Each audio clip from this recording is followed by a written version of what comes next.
Hello and welcome to the Powered by Rock podcast, where we're going to take in an episode to have a bit of a celebration. Actually, I'm going to crack my beer right now. Oh, yeah, that's nice. And also to speak to a fellow soon-to-be podcaster and music promoter himself, Brad Nunnery from Signal Chords, Home of the Underground. Brad does a lot to help promote rock bands, and I can't wait for his podcast to launch in the new year. It's a Friday upon this recording, so I figured it's as good a time as any to crack open a beer and just have a good conversation about the state of rock music this year and what is to come soon. Sit back, enjoy the dulcet tones of two guys who have listened to way too much music in their time, and have a good time. You're listening to the Powered by Rock podcast with your host, Isaac Coleman. The Powered by Rock podcast was created to help showcase some of the best rock musicians in the world and to pass on to future generations the rock music that has inspired rock fans around the world for decades. We want listeners to be able to hear great stories and life experiences directly from their favorite artists, as well as dig deeper into music theory and talk rock like no other show you've ever heard. This isn't about looking cool, it's about getting real and having a great time. Without further ado, let's start the show.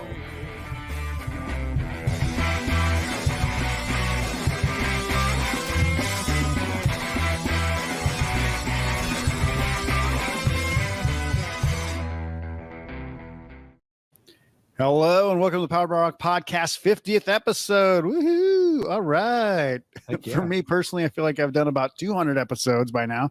And it's been like 3 years, but it turns out it's actually just been slightly over a year.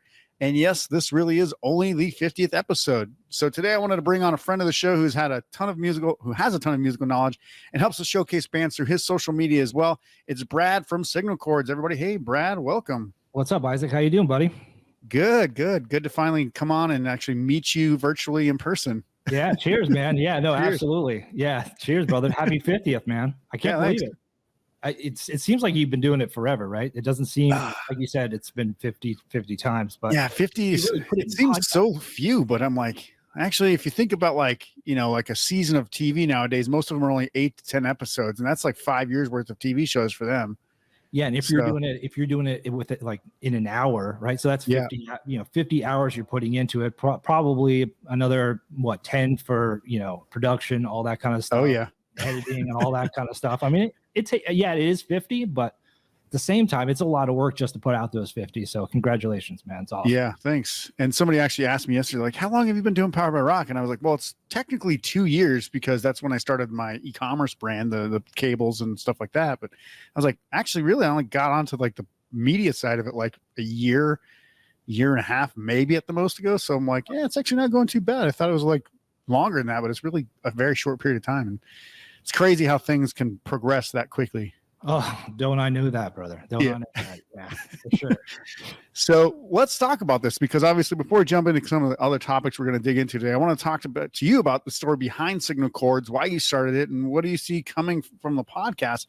But like specifically talk about what you've been doing so far and how that's kind of going from your perspective. So it's going great. I mean, it's the way that it's come from since when I started back in the beginning of the pandemic back in 2020 is when I really started it. It's been many different variations of Signal Chords, right? It's not what it is today, which thank God it wasn't. I didn't keep up because the first few variations were a trial run, and I decided no, that's not the way to go. And I won't even say what Signal Chords was before that, but I had to go back and kind of do some research and kind of figure out what do I want this page to be, right? What do I love? I'm not a musician. I've never been in a band. I've tried to play bass very poorly. I can't sing worth a crap. So it was one of those things where what do I love? What do I love about music? And the one thing that stayed true for my whole childhood all the way up until now, and I'm 47. I just turned 47. Is I love discovering new music, hands down, right? Today's day to discover new music, Spotify and Apple and all those streaming services have been amazing. If you're growing up and you're a kid today, it's amazing. There's so much stuff that you can discover. But back in our day, we were looking at the liner notes of band CDs, of the tapes. What were they thinking? Find out what bands liked other bands and what bands thanked other bands and all that kind of stuff, right? So that's the way we discovered it. Music comps, CD comps, you get a $5 comp and discover all the other bands. And that was something that I really, really loved doing. And so I kind of started gradually learning how to put video onto Instagram pages. And I started kind of doing the mainstream artists, and I figured out really quick that due to copyright, they take it down all the time. So I was like, all right, well, let's focus on like discovering new bands that are just starting off, bands that are making good songs that have music videos, because I wanted it. I'm from an 80s generation that I love music videos. There's something about music video, and I feel like it had been a dying art for a while. Yeah. I mean, it's like if only there was like a TV channel that played music videos anymore. God, wouldn't that be great? Yeah, for that, those 3 years that MTV played music videos. But yeah, it was just one of those things where I love discovering new music and I love music videos, and it was a no-brainer, right? So I would search beyond endless, and I would start with the bands that I was into, like the Lagwagons and Ignites and all those type of bands. But then I would find other bands that maybe I hadn't heard of, and I'm a huge fan of record labels. So I love, and that was another way that I would discover music when I was young. Revelation Records, Fat Records, Epitaph, all those really great record labels back in the day, and still today. Discovering bands that way. So I would discover bands through record labels and record labels I hadn't heard of, and it just started, blossoming into like, oh my God, there's so much more, that I did. Yeah. So that's basically the foundation of Signal Chords and what that's all about.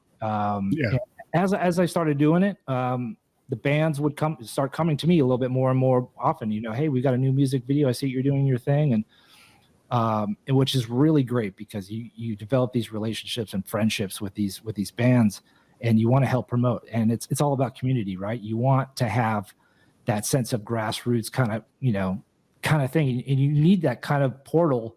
If you're an undiscovered band or a band that's not getting the attention or deserving of the attention, I think your show and my show, or in my page right now, are facilitators of bands that need that extra help. So there's a sense of pride in being able to help those type of bands, and that's what really like keeps me going and keeps me doing it. Because truth be told, I have a very, very, very short attention span. I'll do a page for like a year. I had, when my kids were born, I created a page for my kid's stuffed animal, and I would put it in different beer drinking positions just because, I would do that for like, 6 months. And then I'd create another page. Like I was constantly page hopping and figuring out what I wanted to do. But I've stuck with it this long, and, it's all about the relationships I've made along the way. And here I am, I'm on a podcast talking to you, man. So life is good. The future of Signal Chords is really good. And you had mentioned we're getting ready to start a podcast, which is scary year, but there's a lot to learn. Being in radio, it's a lot different running a podcast than being on actual radio. So that the learning curve is a little bit steeper, but I'm getting there. But I have a lot of radio friends that are helping me out along the way as well. So I'm not alone in my journey.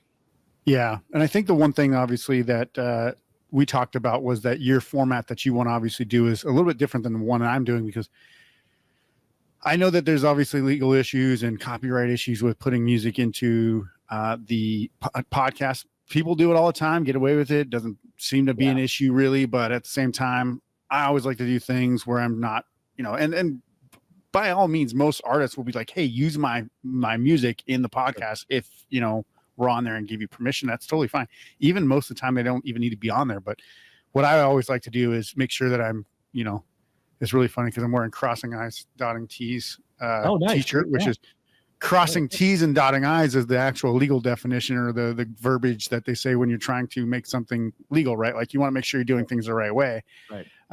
And I just never feel right about trying to play music, then track down everybody, ask for the rights. And how do you prove that? Like, if somebody comes back 5 years later, like, hey man, you used my song on your podcast, I want royalties for that for the last 5 years. Be like, what royalties? Like, I don't make any money off of this. Like, you kidding me? But so it's like one of those things. It's always like the sketchy part. But I think what you are doing is talking about having people come on and actually play, which is Palapalooza is another podcast that kind of does something like that, which he has it in his backyard. Troy's a pretty cool guy.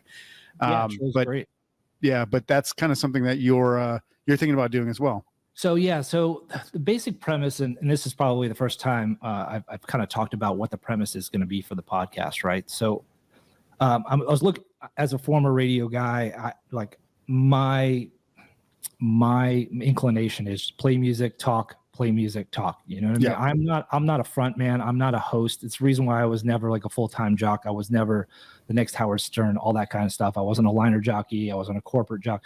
Like it wasn't in my cards, right? So it's a really hard pill to swallow for me to start a podcast, number one, because I don't like the attention. I don't like being the front man, because that's not what Signal Chords is about. It's not about me and my thoughts about music and my opinions on stuff. So I want to feature on the artist.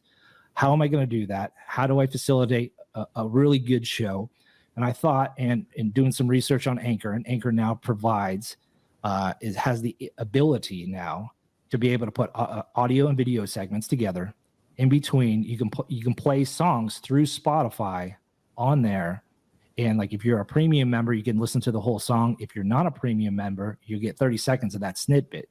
So what I thought it would be great to do is, like any band that I'm highlighting, I'm able to play songs in between segments of the bands that I'm promoting. So you're gonna get you're gonna get an interview, you're gonna get a song played in between. If it's 30 seconds or 60 seconds, I mean, my videos on Signal Chords right now are only 30 seconds because to encourage our followers to check out their official videos or check out their page and check out more about them, right?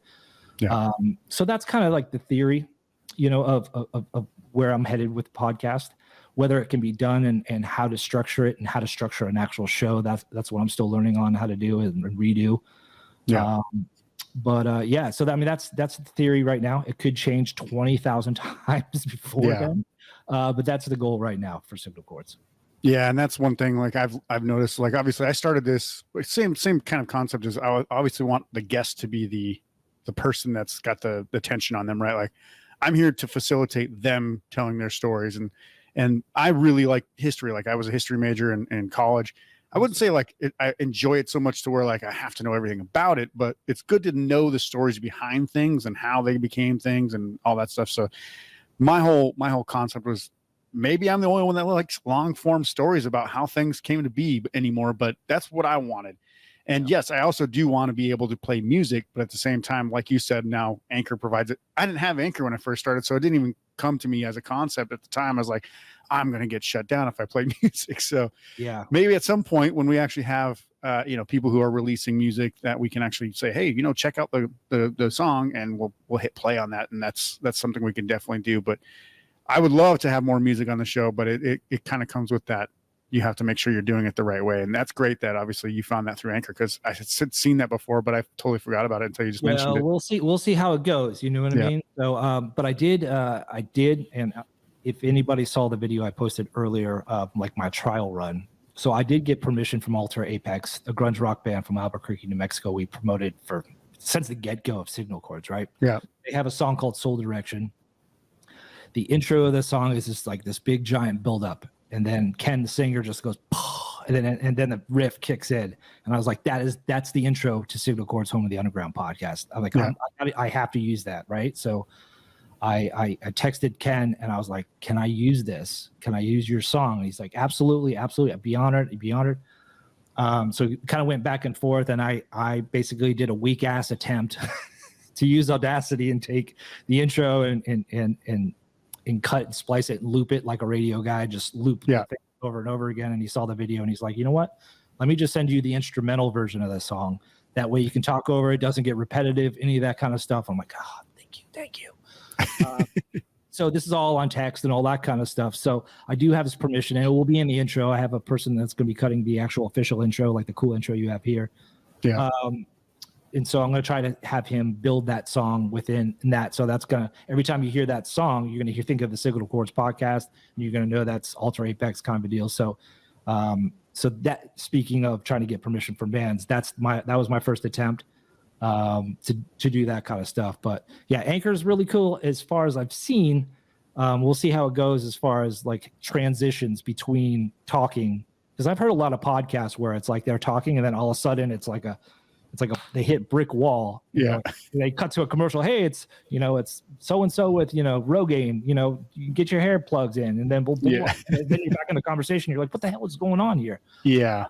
I think that they just kind of throw the ads in there to make money instead of like naturally segmenting in there or something. No, and I totally get it. I totally get wanting to make money off it. I totally get, getting advertisers. I'm all for it. but like the transitions, you want to make it as smooth as possible, right? So you want to like, we'll be right back after these or whatnot. But it just seems like Speaking of which, we're going to a commercial right now. I'm just kidding. Hey, it's sponsored by Fat Tire and Lame Ass Dads. What's up, guys? Yeah. But yeah, so that's what I have to learn is like how choppy is it going to be when you do it in Anchor? How do you transition between songs and talk and all that kind of stuff? And I'm still learning all that. So yeah. Well, I'm excited because I think that, one of the things that I always liked was watching, like 120 minutes with like Matt Pinfield back in the day on MTV where he's talk to a band that you never heard of and then all of a sudden plays the music video. I'm like, yes, why can't this be pretty much the whole channel? Because these are actually good bands. Yeah, even Beavis and Butthead would play like these underground bands. And I'm like, yeah, exactly. Yeah, I remember what band was it that Gwar, actually. Gwar was here in Las Vegas a couple of days ago. I was like, I just remembered that I discovered Gwar through Beavis and Butthead when I was a kid. I was like, that's a random fucking band. You want to talk about random bands? I discovered a band, and I don't know if you've ever heard of them, and maybe some of your listeners have, but there's a band called Fudge Tunnel. Have you ever heard of Fudge Tunnel? I've heard of them, yeah. So the singer, Alex Newport, he was in, he's a hell of a producer nowadays, but it was just like back when the grunge was really hitting, they were kind of like on the cusp of grunge, but they were more hardcore. Like, I don't know. They were just their own entity at the time. They were so different. But Alex Newport went to go form Nail Bomb with Max Cavalera from Sepultura. It was like this industrial record, but like Fudge Tunnel, no one's ever heard of Fudge Tunnel. And finding those people who have heard of them, but I found them through Beavis and Butthead, and I was a huge fan of Fudge Tunnel, and then that brought me on to Sepultura and so forth and so on, man. So it's crazy what you can discover. Yeah, and now they're not even doing music videos on Beavis and Butthead anymore. Really, they're doing mostly YouTube clips, which is pretty funny. I don't know if you watched this new season, but I haven't. No, it's good. It's good. It's surprisingly is funny, or probably funnier than I remember it being, which is pretty interesting. Yeah, I remember so many days of watching it, as a kid. I mean, the stuff that they would do. I mean, it was our South Park, growing up. That was like, it was just breaking all types of barriers there. The crazy thing is, I think it only had 3 seasons, which seems really short. I was like, really? Is that true? It was like 3 seasons. Yeah, really? But I think it was like back when they used to do like 30 episodes a season or something like that. So, and it would be straight up reruns all the time. So you never knew how many seasons they actually had. You would always see the same episode like every third day. Exactly. Like, I've seen this one before. It's awesome. I'll watch it again. Yeah. And I think from memory, like, I mean, each episode's like 12 minutes long. So then it goes into the next episode. So like one season could have, 48 actual episodes of that show. So yeah. I love the movie too. The duo. Yeah. Oh my God. It's amazing. Yeah, the new movie is pretty good too. Like they've done it right. Like Mike Judge has got it back together to where it's still funny. It's surprising, but anyway, yeah. So let's talk about some things music related that aren't about Beavis and Butthead. But one thing I wanted to bring up was the recent. This will come out like a month and a half probably after this, or whatever. But we're doing this about 7 days after the announcement that Blink-182 has reformed officially. They've launched a new world tour. They are going to be playing When We Were Young Fest with Green Day headlining in 2023, which sold out in the pre-sale, which is pretty hilarious. And I noticed for probably very specific reasons that was the last stop on their US tour. So I'm guessing they're probably going to add 2 to 3 more shows of that. And then they'll make a ton of money, both When We Were Young, Green Day, Blink-182, all those guys. But I'm curious, like, I first want to get your kind of take on what do you think about Blink reuniting? Were you a huge fan of Blink-182 when they were kind of coming up? Did you get bored of them? Have you liked them since Matt's been in the band? And what are your thoughts on them getting back together? And then I want to ask you about what are your thoughts on these nostalgia tours and fests? Yeah, great questions. So Blink-182, I have a lot of feelings for Blink-182. Back in the mid 90s, I discovered them through Cheshire Cat. I was like, this is the craziest stuff. It's comedy punk. I loved it. But Cheshire Cat, the problem with it was just so underproduced that it was really, a lot of songs were really hard to listen to. But the songs that were good, like M&M's and Carousel, those songs were amazing. And they made up for those songs that weren't very good. Dude Ranch came out. I loved Dude Ranch. And that's when they kind of started making it bigger and bigger and bigger. And I really like them too. That's where I kind of fell off with them. I really liked Enema of the State and all that kind of stuff, but that they got too mainstream. And when I was a little bit younger, and as many kids growing up in the 90s and the early 2000s, sellout was such a big thing, right? So I was one of those, egotistical kids, like, screw those guys, they've made their way. Okay, cool. I'm on to different bands now. Yeah. But I still appreciated them. I still do appreciate them. They've made a lot of great records since. They've expanded their sound. I think it for the better. I think you can't write dick and fart jokes, for 20 years. That shit gets old after. Turns out they can. Yeah, well, they're back with it's edging. Yeah, touche. But you know what I mean. They went on that kind of like that self-titled album was very kind of in Neighborhoods. Those two albums were so different, and they were great. And I really liked them. I like the albums. I really like the music. I wasn't rushing to to buy their vinyls or go to their shows and all that kind of stuff. I kind of moved on from Blink-182.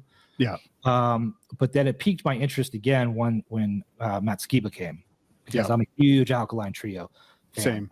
I got a chance to meet them in a meet and greet when I was in radio. Super cool guys on the Crimson tour when they were on Crimson. And you know what? Hot take here. Crimson is my favorite Alkaline Trio album, and I'm going to go ahead and say it.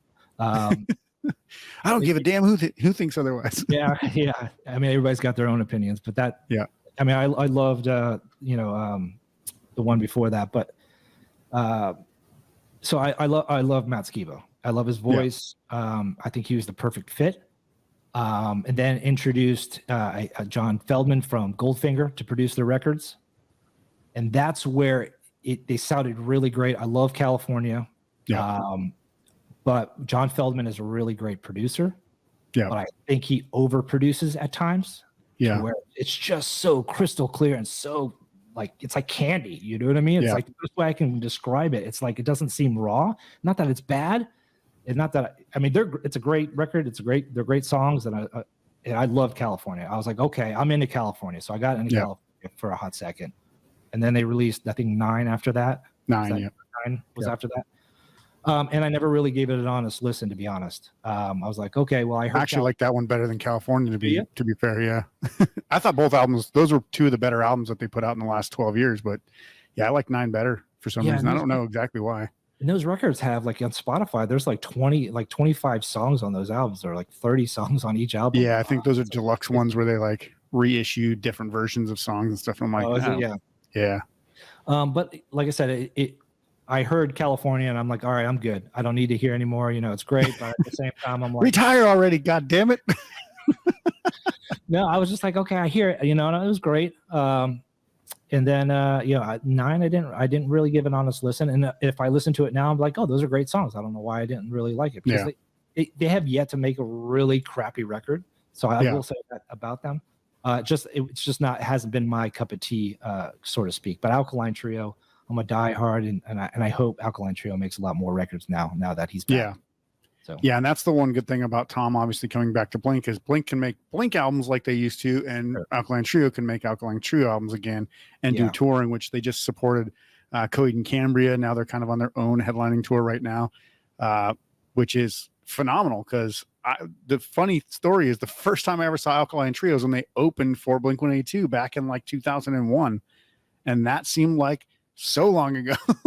God damn, like I don't even think Alkaline Trio, I think maybe they were on the From Here to Infirmary tour at that point with like Stupid Kid and all that stuff that kind of blew them up, which was pretty much the last album that was like mainstream. That's my second favorite album. That was the album I was trying to think of earlier, but that's my that's their peak, and then Crimson was their experimental, like, let's make sure kind of record. Yeah, I mean, From Here to Infirmary, every single song on that album is just an absolute sing-along anthem. I'm like, I love this. Banger after banger, as the kids say. Yeah, it's awesome. Yeah. So let's talk about these tours then. So when we were Young Fest, by the way, I don't know if you saw Matt Ski was talking about how no band was booked for that before they promoted that it was coming together. He said that basically he called other people saying, like, are you in for this festival that they're talking about? They're like, no one's contacted us. So he kind of broke the news that, like, they were firefesting it, right? So like saying all these bands are going to be here, and then they made it actually happen. And Matt Skiba was like, I'm not even mad. Like he even used the quote from Anchorman. He's like, you ate a whole wheel of cheese and shit in the fridge. I'm not even mad. I'm just impressed. Yeah, that's awesome. So, is this something like, I'm not a big fan of nostalgia. I don't look back on my younger years and go, oh man, I wish I could relive them. Well, it was fun. I have fun still. Like I still have fun doing whatever I want to do, but I do miss the way that people talked about music back then. And that's the one thing I will say. Sure. The sad fact of the matter is that rock music, guitar-based music isn't as successful or as mainstream and popular these days. It's all, electronic or, hip hop, pop, all that kind of stuff. That's taken over by far and away, like is controlling everything. And albums, physical copies of things don't really get the sales at all that they used to. Everything's on streaming. So now you just go listen to whatever, playlist and make your own self a DJ, and then, one song right after the other, and, all that stuff. But there is something about these festivals. I actually just purchased my ticket for way too goddamn much for the 2023 version of When We Were Young, but mostly because my friends from high school are like, hey, we're going to come to Vegas. Let's do this. And I was like, all right, well, if you guys are going to come, I'll buy a goddamn ticket. Yeah, if you have a whole bunch of friends that are willing to go, it's definitely well worth it. But are you going to pay tickets for you and your wife, or you and a buddy just to go? Probably not. These nostalgia tours are great. It's great to see all these amazing bands on one flyer. It's like, holy crap! It blows your doors back. Like, why wasn't this a thing back when they're all in their heyday? They had Warped Tour and all that kind of stuff. Yeah, Warped Tour was that, but it would never really have they tried to not have headliners, and with Warped Tour, they specifically said like the most known band, like it was like a raffle, so like the most known band could play in the middle of the day or something like that. Yeah, but yeah, it was a little. I mean, it's very much like that, except for the fact that you don't have headliners necessarily. Yeah, I like the big festivals. But the older I get, the more grumpy old man get off my lawn. I 100%. Get them. So, don't touch me. I'm trying to listen to music here. Right. I mean, Lagwagon's one of my favorite bands of all time. If they were playing that, I still wouldn't go. If they were playing that in Orlando, I would think about it. But it's not enough for me to relive those days. Like, it's great to relive it through just the promo material, right? And it's really cool. And maybe make a playlist When We Were Young Fest on your own, and then you can reminisce on your own. You don't have to spend the $5,000 to go to it and spend a day in the heat, and especially if you're in Las Vegas, all about the heat like I do in Florida. So it's just, oh man. I will say they picked a good time of the year because it's like mid 80s right now, which is like totally fine. That's like, it's like perfect weather here. Cause it can like be miserable. Like if it's July, you just like, they do like Life is Beautiful in September, and they do EDM, which is like an electronic one, in like May or June. And in electronic, like the EDM Fest, I think, or EDC, that's what it's called, EDC. I think like one person pretty much dies every year from heat exhaustion. And I'm like, how does this keep being allowed to be put out there? Like, if somebody's dying every year, they should stop doing this. Yeah. Like if every time, Metallica went on tour, somebody died, they would absolutely stop Metallica from being in a festival or in just touring in general. Like, the amount of like leeway that they give this festival to me is just insane. Well, we'll see how it goes. Like, I'm a big fan of the conspiracy theory, and like, I'm just well, you live in Florida, for Christ's sake. Of course you are. I'm Florida man reincarnate. I have all the what do you call it? Skepticism. That's a hard word to say. I'm a skeptic, so I'm like, well, let's see if they pull it off. I definitely don't want to be the guinea pig guest there, and it turns into Woodstock '99 where people are lighting stuff on fire and no one can go poop in privacy and all that kind of stuff. So we'll see how it goes. Will I go to those shows? No, but what I do love in this day and era is these bands that are doing album tours, playing the full albums. That's what will get me to a show. My grumpy old man, and if Face to Face is playing it was like last year or 2 years ago. Face to Face was playing like all three of my favorite records, and they played it in Orlando back to back. I'm like, oh my god, am I dreaming? So like that got me like to be like a little kid again. So I love it when bands do full albums. And they do a couple nights is even greater. But I mean, if they just come in town and they play my favorite record, I'm there. I saw Machine Head. They played Burning Red tour. It was the last show before the pandemic. It was a 3.5-hour show. It was the longest show I ever had. No openers. House of Blues, Orlando. Nice. The second loudest show I've ever been to. And they played the whole album from front to back. And that's the only Machine Head album I really like. Yeah. And And then you walked out after they were done with the album. You're like, I don't care about it. Yeah. It was a brutal assault on the ears, but we had a really good time. And then the world shut down right after that, and that was like my show before the pandemic. But it was so great to see them, because I had never seen them live before, and just to see them on my favorite album and play the whole album, that was incredible.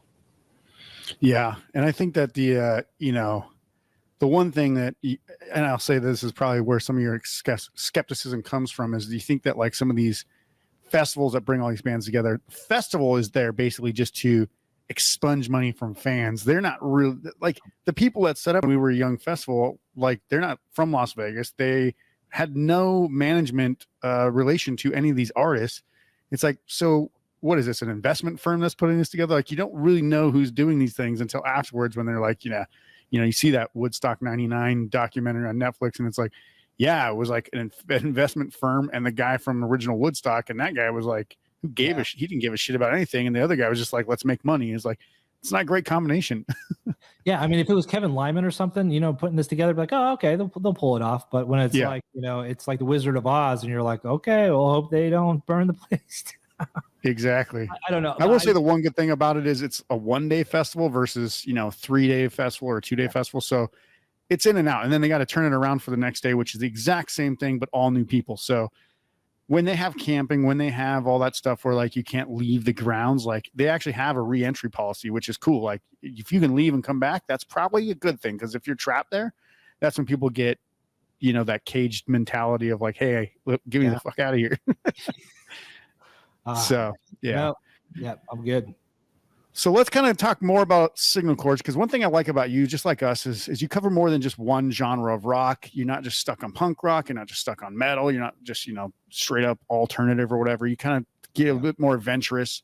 And I was just curious, like, obviously we talked a little bit about this, but what kind of musical taste did you have growing up that led to some of these styles that you still listen to today? Yeah, so I mean, like I said, I'm 47, so I grew up through the 80s. The 90s, the 2000s, 2010. So I've saw like 5 decades worth of music, right? The grunge era, the 80s glam rock. I definitely picture you having a mullet as a child. I had a mullet. I had this shaved all the way up here, bald, and then I had the mullet on the side, and then it was a bowl cut up front. That was senior year of high school, I think, a freshman year in high school. Nice. Florida boy hair, yeah. So I grew up through a whole bunch of different decades. So I was into a whole bunch of different music. But I think in elementary school, I was into Run DMC. I got into hip hop really early, and then in middle school, I discovered NWA, Eazy-E, Ice Cube, all those guys, NWA, Eazy-E, and then LL Cool J and all that kind of stuff. I discovered the really foul stuff, DOC, the really foul stuff, 2 Live Crew and all that stuff. Yeah, 2 Live Crew is like more high school, but like, and Eazy Does It, Eazy it was like, are you listening to this? Are you listening? Yeah. Are you listening what he's saying? This is like the most amazing stuff, and we would like sing it through middle school, not knowing what the hell we were talking about. But it's the most foul thing in the world. So I'm rooted in rap, in 80s rap, 90s rap, gangster rap. So that's why I love a lot of rock rap kind of stuff, because Living Color turned me on to the rock, right? That, Cult of Personality. When I heard Cult of Personality by Living Color, I'm like, this is a game changer, right? Those dudes rocking out in a fucking wetsuit, with big giant dreads. I was like, what the hell is this? This is amazing. Yeah.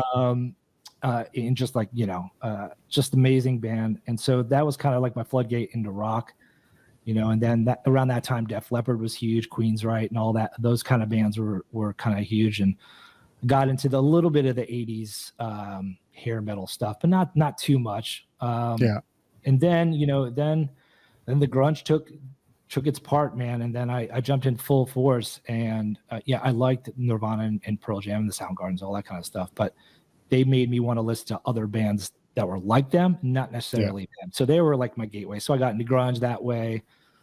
I mean, I've gotten into everything. I like to say that I loved everything. I got into Fear Factory when I was in high school because Roadrunner Records was a huge influence on any of my all those bands on that label, Life of Agony, Typo Negative. Yeah. It's just so many. I think Machine Head was on Roadrunner. But like there's a lot of great bands. Black Train Jack was on Roadrunner. So I got into the metal stuff. Fear Factory was the most craziest stuff I ever listened to as far as like metal stuff. That first record was just there was nothing like it. And I was like, man, they're singing like death, and then a guy's got a huge voice and he can sing his ass. Like, this is amazing. So I think Columbia House sent me one of their CDs like as part of a subscription for one month or whatever. My mom was like, "What the hell is this?" I was like, "I don't even know. Like, I've never heard of it." I was like, I didn't want it. She was like, "Send it back." I was like, "Okay." Oh man, yeah, it's good stuff. I love Fear Factory. But Faith No More pretty much changed the game, and they became my go-to band. Mike Patton, he was my I guess my idol if I had one growing up. And I got into Mr. Bungle, huge. The first Mr. Bungle, that was like the most insane record I've ever heard in my life. So that gave me, that opened my ears to the possibilities of metal and what metal could be, and jazz and rap, and like it was like the craziest record you ever see. And so it would open your mind to other different types of genres. Like if you can get into Mr. Bungle, you can get into anything. They're just such a weird and eclectic band, and they made different records every single time. So yeah, I just loved different things and got into different things, and there wasn't really stuff that I really hated. What I really hated, which I call is cock rock. I can't stand cock rock. The leather, the groupies, like Poison and all that kind of stuff. Yeah, I never got it. I never bought into it. I never bought into the Hairspray or the guys looking like chicks. Not that there's anything wrong with it, but like I just never really got into that. Yeah. That glam kind of stuff. That sound, I've never liked it. I call it like Viper Room LA rock. I'm like, I just don't like it. It still exists, and I'm like, how? Who's still listening to this shit? Yeah, I mean, there's bands out there today, and I won't name them, but I'm like, there's a lot of like rock bands on mainstream radio that you listen to. You're like, yeah, that's cock rock. Like I can't wrap my ears around cock rock stuff. Yeah. But other than that, like I just love heavy, aggressive, melodic music. It's basically what I like, and that comes in the form of punk. It comes in post-hardcore, metal, death metal, hardcore punk, every brand of punk you want to. Ska, I love ska. I was a big, huge ska fan back in the 90s. Yeah. So I like I said, I love it. I love reggae. Being in Florida, you gotta love reggae. So it's. I worked for a country station. My last stint in radio. Here's a fun little fact. I had to work for a country station. I wasn't a DJ or anything, but I headed the promotions and marketing team. And that was such a culture experience of moving from a rock station over to a country station. Yeah. So it even opened my ears to country, and there's some country stuff that I like. I'm not gonna lie. And I won't. All right, this is where we end the interview. No, I'm just kidding. But don't shoot me now, But I don't mind a country song here and there, but I like it all. I will say there's like I liked really old country, but the pop rock country stuff that they do now, where it's like it's just pop music. It's just pop music with a twang. I'm like, this is all just horrible in my opinion. But like, I used to love my dad would play old like Marty Robbins, Charlie Pride, even like Alan Jackson, Randy Travis. Some of that stuff was pretty good, but it was like kind of meaningful. It was like Americana stuff, right? So it was like John Mellencamp or Bruce Springsteen or Billy Joel kind of stuff. So it was all in that genre. Yeah. They try to replicate it now, and it's not the same. It's like you're literally talking about like being on the cell phone and sitting in the middle of a field. I'm like, that's not Americana anymore. Like, this is so stupid. Get the Wi-Fi. I'm like, what is happening right now? But yeah, I always hated all the puns. All the puns. Like there was one. It was one country song was like, do you plus me, yes or no? Or is it like, do you love me, yes or no, plus minus? I don't know. It was so fucking stupid. It was like a math equation. They're like, check yes or no. I think that was the song. I was like, this is so fucking dumb. I'm like, why do you guys have to like make a pun about everything?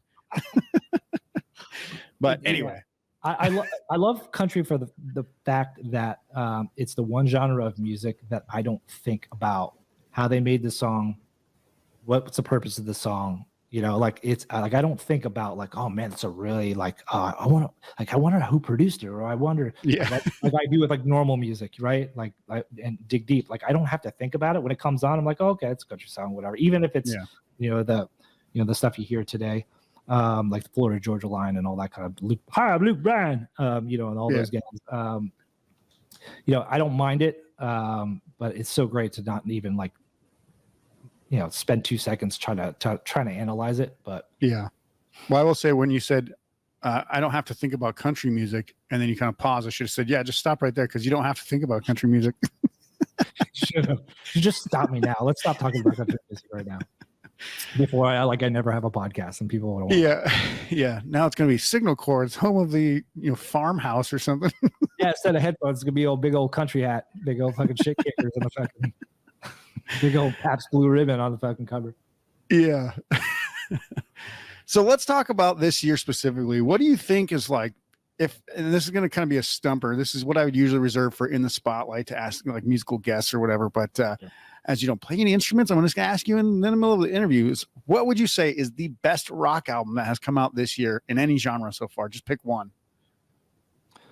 Rock album this summer? This year, since January. Yeah.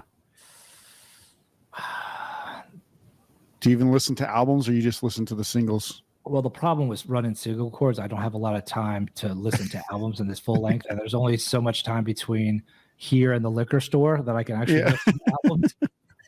Like I try, but I've got 3 kids at the house, and a wife and a full-time job. So let's go with track then. What do you think's the best song? Man, you're going to stump me, dude. I don't know. First one that comes off the top of your head. There's so many. I could talk to you all about all the records I like. It's so hard. I don't want you to be diplomatic. I want you to be antagonistic. Be classic Florida man on this one and just say something so controversial that everybody else gets pissed off. Best song of the year is Willow. I don't even know what the name of one of her songs would be, but yeah, could it be any genre like punk and metal and all that kind of stuff? Any rock genre, yeah. I think, well, if anybody knows and follows the page, I'm a huge Be Well fan. So they have a new record out. It's called Hello Sun on Revelation Records. I'll leave you with this is one of their songs on there. It's probably one of the most amazing songs. And for a band to follow up one of my favorite records of last year with this EP, and it's like it's even as good or even better as the previous one. And then that song came out. I'm like, man, these guys are going places. That's the one song that I'll keep coming back to just because this band has just been on my radar for the past 2 years and I can't stop listening to them. Nice. Yeah, I haven't listened to the EP yet, so I'll have to check it out. I haven't heard that song, so I should definitely get on that. Is it if you like lyrics and stuff and try to interpret lyrics, and if you're a lyrics guy like I am, this is the band for you because it's just really like lyrics. Yeah, I mean, I have written a couple books of poetry and singing songwrite, so it's something that I spent a lot of time trying to craft and make better. Still suck at it, but it's a work in progress. Yeah, aren't we all? Yeah. I'll leave you with this. Is Brian McTiernan, the lead singer of Be Well. He produced Hot Water Music, a whole bunch of different bands that you're hearing. A lot of those post-hardcore bands. But I'll leave you with this. Is basically it's an autobiography almost. I should say autobiography, but it was speaking on behalf of basically anything that I've ever done. Like I've done it for everybody and all that kind of stuff. I leave you with basically the music that I helped make and the relationship I've had. So it's a really great song and really powerful song. Nice. All right. So we were speaking about concerts a bit earlier. Curious, can you name the favorite or your favorite concert you've ever been to? Oh man, I've been to a lot. I actually do have an answer for this personally, but I'll let you. Yeah, but only because the show was just so fucking good. I was like, man, that was a great show. Yeah. still to I've seen so many bands, even some of my favorite bands, and they haven't been my favorite shows. You know, I'll always remember Faith No More and Helmet and Ned's Atomic Dustbin, I think, played at this place on the Angel Dust tour. And I know I sound like an old man, like, you know, saying that my favorite show is in fucking '94, but it was just one of those. It was just one of those like game changing, like that sold me on the live music, and it was really hard to beat that experience. I've had a lot of great times at shows, a lot of great experiences at shows, but ones that are like, there was a time when Static X was playing with Bloodsimple, and before Bloodsimple was anybody, I don't know if you've heard of Bloodsimple, but I have not actually. There's still nobody to me apparently. Oh, I'll tell you what. Look up Bloodsimple, Cruel World. So they, the lead singer is in. God damn, I forget offhand, but he was in a really popular underground band. Anyways, I digress. Static X was playing. Wayne Static was still alive, and this band came on, and Bloodsimple, and it was the first band that in a while that I saw, and I'm like, I have to find out who these guys are. I have to buy the record tomorrow, because there's a lot of opening bands. You're like, okay, cool, and then you forget them. You're just there to see the regular act, and some bands every so often would be like, oh, I'll check them out or whatnot. But that was one of the last bands I'm like, I have to check this band out. They're just the most incredible thing. And so like that still holds true as a really good show in discovering. But I you know, Alkaline Trio was really great. Thrice is really great. I've seen Rise Against like 20 times. A Social Distortion was really great. I saw No Effects is always great. You know, but like No Effects is great. They should be a bucket list band, but it was all right. You know what I mean? Like it was a nostalgia thing. It didn't blow me away kind of a deal. I got to see Metallica and Volbeat and Avenged Sevenfold a few years ago. So I saw Metallica for the first time, and that was pretty incredible. That was probably the loudest show. And it was outside at the Camping World Stadium, and that was the loudest show I've ever been to, and it was outside. And I'm like, oh, crap, I was forever. Like, but let's get more speakers in here. Yeah. Oh God.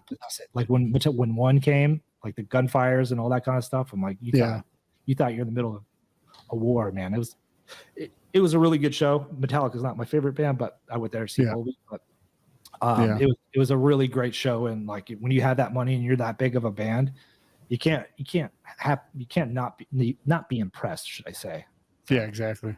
That's a memorable one. Yeah, my favorite concert randomly. It was a pretty small show. It was, you know, Brooklyn Bowl here in Las Vegas, so about 1,500 people for OK Go when they were doing their last one for the Ghost album. I can't remember what this called now. Ghost. Hungry Ghosts. Okay. They use space. Like they go out in the crowd. They like use like screens in front of them. Like they just use everything to their disposal. And it was like, holy shit, I'm literally watching one of their music videos for like a full hour. And it's just insanely cool. One of my favorite bands too, but like the visuals were so clever. I was like, good Lord, these guys are just like brainiacs. Like, I don't understand. How would you even think of half this shit? I don't really understand who's behind it. I mean, obviously the band is part of it, but they got to have some like mad scientist thinking this shit up somewhere. Didn't they have a music video where they're on stair climbers or they're I just apologized to my mic stand. Anyways, like they had the you know, they were going up like this on the Treadmasters or whatnot. Didn't they have like it was treadmills. They were flat and they kept dancing between them, and yeah, it was pretty cool. But they like, you literally just look up OK Go music videos. Yeah, you'll get in a rabbit hole because there's so many of them that are just like, how the fuck did they do that? Like, and they have like 200 million views on YouTube because they're just so crazy. Yeah. Like they've done one with Rube Goldberg machine where like they're knocking shit over. They did one with a Chevy commercial where they played a song with the car hitting stuff on the side of the road, and it made the song. And he was just like singing along to it. I was like, what the fuck is going on? The Chevy Volt, I think, is when they introduced it. I got a good idea. Yeah. It's insane. Those ideas. Yeah, they did one on anti-gravity where they were up in the vomit comet and they came down and they were doing all sorts of shit with that. Yeah, man, so many things. How long ago was that show? I want to say probably 2018, maybe 2017, but yeah, it was like 4 or 5 years ago. is fantastic though. Like, and again, this is well after the height of their like popularity, but it was still like they didn't hold back from the live show. I don't know if they made any money on the tour, but the live show was incredible. Right. So that's what I'd say. If you ever can see OK Go live, go see them live because they're insanely cool. No, that's awesome. I didn't even know those guys were still. They're still together. They're actually working on a new album, which is I'm awesome. excited about. It's been 5-6 years already, and they've only released 4 albums, which is crazy. And they've been around since like 2003 or something like that, which is, you would think they've got more albums because most people know who they are, at least somewhat. Yeah. But yeah, they just put out, when they put out an album, it's a good album. And so I guess they just put out when they think they can make something good. Hey, if it's good, you're going to tour on it for, a good couple of years, take a year off, then get back exactly to the nostalgia tour, and then start working in the studio. Yeah. I love it. Actually, I shouldn't say I love it. I hate it when like you find a band and they put out a record and you find this record is so amazing and it takes them 5 years to put out another, and you're like, come on. Like singles still aren't doing it for me. Just put out a record. Like, just quit teasing me. Quit teasing. Yeah, exactly. So, as somebody from Florida, do you have a favorite Florida-based band? Well, the easiest answer would be A Day to Remember. Okay. If they're from I thought maybe you'd throw out like a Less Than Jake or something. I like Less Than Jake. I like Less Than Jake the better than I do A Day to Remember for sure. Because I grew up on Less Than Jake. I mean, they're probably the most well-known band that I like from Florida. That's a really good question. I mean, there's some really good bands in Jacksonville. There's some really good bands. I mean, there's some really good bands here. There's a band here called Copper Bones. They're one of my favorite bands. And my buddy Ryan sings for the band and does the stickers for Signal Chords. So I have to give him a shout out. But I would have to say Less Than Jake for sure. They put everything on the map. I mean, Hot Water Music's great if you want to consider them from Gainesville. I really like Hot Water Music. It's so weird. Gainesville's such a random city for these bands to come out of. Yeah. Tom Petty's from Gainesville. These musicians, and it's like a college town, and there's like a few gas stations. I mean, it's bigger than it used to be now, but back when we were growing up, Gainesville was like a 2-lane road. You drove in, you go to the school, and you drive out like it wasn't anything. But now they have Fest every year, and that's huge. Yeah. They have all these bars and all that kind of stuff. And I swear I'm going to go every year, and every year I don't go. One day I'll make it. But yeah, so it's tough. So I would say Less Than Jake, Hot Water Music. Those are probably my 2 favorite bands from Florida. All right. And obviously, I know that you get like a lot of bands that'll submit to you, and you get some listens and shout outs and such. But what is the process for bands to reach out to you? Because obviously, they are going to reach out to you, and if they do reach out to you from this episode, like maybe have it in a process like that's easy for you. Is it as simple as DMing you on Instagram, or do you have an actual form to fill out, or how's it go? No, I don't have anything official. I think once I get the podcast up and going, I'm going to need some kind of structure. Right now it's the wild west, right? You can DM me on Instagram, Facebook, comment or whatnot. You can always email signalchords@gmail.com. Email me that way. But I'm we all live on our phones, right? So we have our phones on 24/7. So if I get an alert, like I have time, then I'll respond to you right then and there, because you know what? If a band's going to, take the time out to say, hey, we have a new song, we want to promote it, I will. When I have time, I'll look at it and I'll respond to you. Be like, yeah, absolutely. I'll work with you and I'll try to get it on the schedule. Some weeks are busier than others, and I try to separate genres and play a certain genre for a certain amount of time. And that's where it kind of gets tricky, to where like if I'm in a grunge rock, alternative rock week of videos, and all these punk bands are coming out of the woodwork, I'm like, okay, well, I'll get you guys out, next week. I can't promote it because I want to have some kind of consistency. Yeah, I don't want to jump from a death metal song to a ska song. You know what I mean? Like I want to kind of have an evenly flow and evenly separated genre. That way people aren't being like, what the hell? What? It's like, going from death metal to country to some people like, what the hell is ska? Like, like all the death metal guys.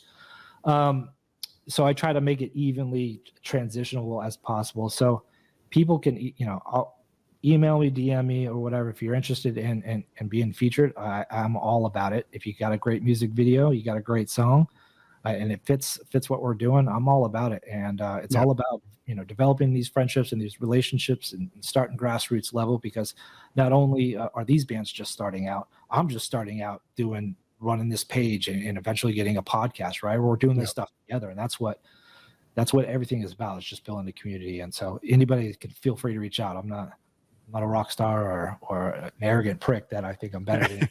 Just email me and send me a cheers and what's up, and we'll take care of you for sure. Yeah. And I think it's, one of the things I find hard about band submissions is when it's not what you would, it's not something you personally like. It's like, I'd love to help you out, but I can't really just put this out there because it's not really what I would listen to, So I always tell people, especially because I'll get like heavy metal, hard rock stuff. And I'm like, I absolutely don't listen to heavy metal and hard rock. So I can't put it out, because the reason why is because I don't know shit about that genre. If I started to act like I talked about it, and knew it, it'd be completely fake. So I don't want to do that. I want to make it legitimate. And I just tell bands like, look, man, I don't know anything about this genre. So I'm not the best fit. Like, there's other places out there I can send them to, like other, even possibly to you or whatever, and say, look, there's other places where you can go to help. But I just don't want to do it because I don't know anything about those genres, because, as this is powered by rock, there's so many genres of rock that you can only keep up with a certain amount of them. I'm not like Matt Pinfield, where I can remember who is in every single band since 1980 because I've been on radio in LA for 52 years or whatever. Yeah. It's tough. It's tough. And luckily I haven't had to deal with a lot of that, and I've been really lucky as far as people reaching out to me and saying, oh, that's great. And there's some stuff that I'm not necessarily into, and it doesn't happen a lot, but I'm like, it's not really my style. But then, I'll give them a chance. I'm like, oh, well, I know some, just because I don't like it or it's not my speed doesn't mean somebody else is going to like it. Cause there's a lot of newer kind of stuff where they're using digital, so there's not even a band, and it sounds like poppy and stuff, and whatever. And they're rapping but it's still kind of alternative and heavy. And I'm like, well, that could probably work. It's not my style, but let me see, post it on there, and I'll just, be done with it, kind of a deal. And then I'll post it, and it'll get more likes than anything that I posted. I'm like I don't obviously I don't know what's going on or whatnot, but just because you're an old man, Brad, you don't know what the hell's happening. You're losing your mind. God damn it. I try to keep an open mind, because there are stuff that I'll post that maybe I'm not into, but people are, you know what I mean? So I don't want to limit it. But there definitely are some stuff, because there's a lot of people out there that are like, oh, check out this band, check out that band, and there's some bands that are like, ooh, no, totally not totally not what I'm not. But thank you so much, but the worst thing I could do is tell somebody no. I have a really hard time doing that, which is one of my crux. Well, I don't say look, man, it's bad, because I don't think any music's bad. I just think that, my taste, I'll just say this isn't my taste. I know that there's fans for this kind of music, because there literally is genres of this springing out and bands that are super successful. It's just, it's not me. I would say, there's a couple places for you to look as far as other options to get it promoted, but it's just not something we can do, because I remember when Carson Daly was on MTV, and people used to shit on him all the time for playing pop music when he was this guy who was into rock music, right? And I don't defend Carson Daly or condone him in any way. I don't hate him or dislike him or like him. I mean, he's just doing his job. But one thing that always bothered me was he always said look, I'm just like a bartender. I serve what people want. And I'm like, I get that, but you also have some ability to control that, because you are the single most successful person in MTV's history as far as personalities. You could do a show for rock if you wanted to. Why didn't you ever ask to do that? But then he went on NBC late night and did one called Last Call with Carson Daly. And I'm like, who the fuck's watching that other than me? Yeah. And people that are getting off the third shift, or, all that kind of stuff. Yeah. Carson Daly was, I was never a fan of Carson Daly. I thought I always, and to me, I thought, and I still do to this day, I think he's the biggest tool bag in the biggest war in the world. I don't, for some reason, I don't know, he's just got a punchable face. That's all I could say. I wasn't a fan of TRL. I thought it was like, if you're a metal and punk guy, growing up and not mainstream music, and what he was doing, he was the face of corporate music. You know what I mean? And I was like, yeah, he had all this access and he had all this rock background and all that kind of stuff, but now he's on The View or something like that, or he's on the Today Show or something like that. So, I mean, we all got to grow up at some point, right, and pay the bills, and we all get married and have kids and all that kind of stuff. So, I understand where he's coming from. I'm sympathetic to it. But yeah, I don't know where I was going with that, but that's. But fuck Carson Daly, punch him in the face. Fuck him in his punchable face. All right, I love you, Carson Daly, if you're listening. Yeah. He's definitely not, unless somebody's like, "Hey, listen to these assholes talking shit about you, Carson," and start spreading. I'd be like, "Sweet."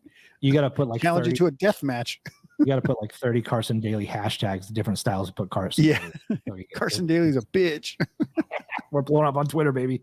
Yeah. All right, so two questions before we go. Two questions before we go.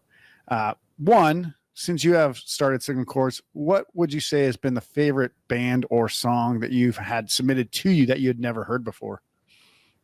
Oh, that's a good one. Or something that I picked out or discovered, or somebody that came to me. Somebody who came to you. Somebody that came to me. Like a blind submission. Oh man, there's so many. I didn't ask you to give me a list. I just asked for one. Bless it. You know what? This answer, I'm going to give this answer because this band put me in a music video as of recently. This band's called the Sublets. My buddy George over there, lead singer, he's such a cool guy. The band is incredible. If you like pop punk, alternative rock kind of stuff, singer-songwriter kind of stuff. Super nice guy, super nice band. I'm not just saying that because they put me in a music video, but they paid you shitloads of money, I heard. Yeah, well, keep that on down though. But I mean, there's a ton of other great bands out there. But that's just fresh on mine just because they debuted it, I think, a couple weeks ago. So that's nice. One of them, one of many. Of course, there's that Alter Apexes and Just Rides and Wes Hoffman's and Atlantic Union Project. That those bands I really love and all that kind of stuff. That I've learned to love everything that they're putting out. But it's really great to have a band come to me and want to promote their stuff, and then I wind up like just loving everything they put out. Nights Like Thieves, like all these bands that are coming that are looking for fuck Mario. No, I'm just kidding. He didn't even answer my question. He didn't answer your question, Mario. He deflected it. He's like, I don't get it. What's he talking about? Like, comment below, bitch. Mario. What's your thought on the government? Right? No, I'm just kidding. He's gonna have to watch this for like 50 or 63 minutes now to be like, oh, I'm not gonna stick around for that. Yeah. Once we start talking about country music, he's gonna turn the fucking thing. Yeah.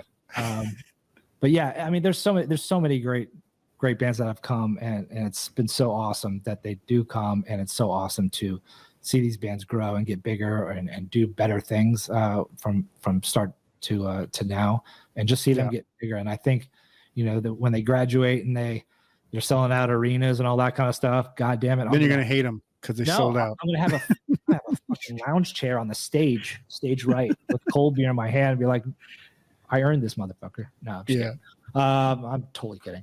But yeah, I love when bands, like I said, come together and reach out to me, and then I wind up really liking their music too. So it's almost an addiction at this point. You know what I mean? Yeah. Like, come at me. If you got a song, let me hear it. I want to hear it. I talked to you earlier about having a short attention span. Like I go from one song to another and want to hear other stuff. So this last question should be real easy for you.